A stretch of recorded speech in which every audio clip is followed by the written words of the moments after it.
এই ভিডিঅ'টো সেইসকল ষ্টুডেণ্টৰ কাৰণে যোনসকলে অকল পাছ কৰিব বিচাৰিছে অসমীয়া ছাবজেক্টটোত বাকীখিনি স্কিপ কৰিব পাৰা তোমালোকৰ যেহেতু এতিয়াও একো পঢ়ি হোৱা নাই সো তোমালোকে কি কৰিবা যোনখিনি কমন কোৱেশ্চনছ আহে সেই কমন কোৱেশ্চনখিনি এতিয়াৰ পৰা পঢ়া তোমালোকৰ বৈচিত্ৰ্যময় অসমত 10 নম্বৰ আহে অসমীয়াত সো বৈচিত্ৰ্যময় অসমৰ ওপৰত এটা মই ডিটেইল ভিডিঅ' মোৰ ইউটিউব চেনেলত দি থোৱা আছে যে কেনেধৰণে তোমালোকে 10 নম্বৰ আৰামত পাব পাৰিবা সো সেই ভিডিঅ'টো তোমালোকে চাই ল'বাগে তাত তোমালোকে 10 নম্বৰ পাবা নেক্সট তোমালোকৰ এছেখনত 8 নম্বৰ আহে অসমীয়াত সো তোমালোকে যিমান পাৰা কমন এছেছ বিলাক এতিয়াৰ পৰা মুখস্থ কৰিবলৈ ষ্টাৰ্ট কৰি দিয়া যাতে 8 মাৰ্কছ তাতো পাই যায় সো 10 + 8 তোমালোকে 18 মাৰ্কছ শিওৰ হৈ আছা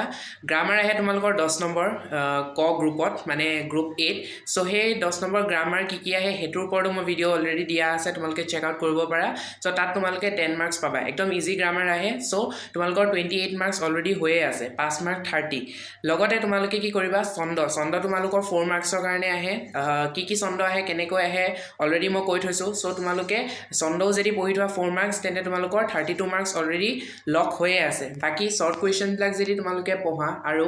দুই এটা লং কুৱেশ্চনো পঢ়ি যোৱা তেন্তে তোমালোকে 40 to 50 মাৰ্কছ ইনে আছামিজত স্ক'ৰ কৰিব পাৰিবা লগতে যোনসকলৰ আছামিজত গ্ৰুপ বি আছে সেই গ্ৰুপ বি তোমালোকৰ দুটা চেপ্টাৰ আৰু দুটা পয়েম আছে সেই চাৰিটাও যদি পঢ়া তেন্তে তোমালোকে 20 to 25 মাৰ্কছ আৰামত স্ক'ৰ কৰিব পাৰিবা মানে 50 to 60 মাৰ্ক তোমালোকে কনফাৰ্ম স্ক'ৰ কৰিব পাৰিবা সো এতিয়াই যোৱা ৰৈ নাথাকিবা এতিয়া গৈ পিনি এইকেইটা পঢ়াগে আৰু ধুনীয়াকৈ পাছ কৰি যোৱা আজিলৈ মানে ধন্যবাদ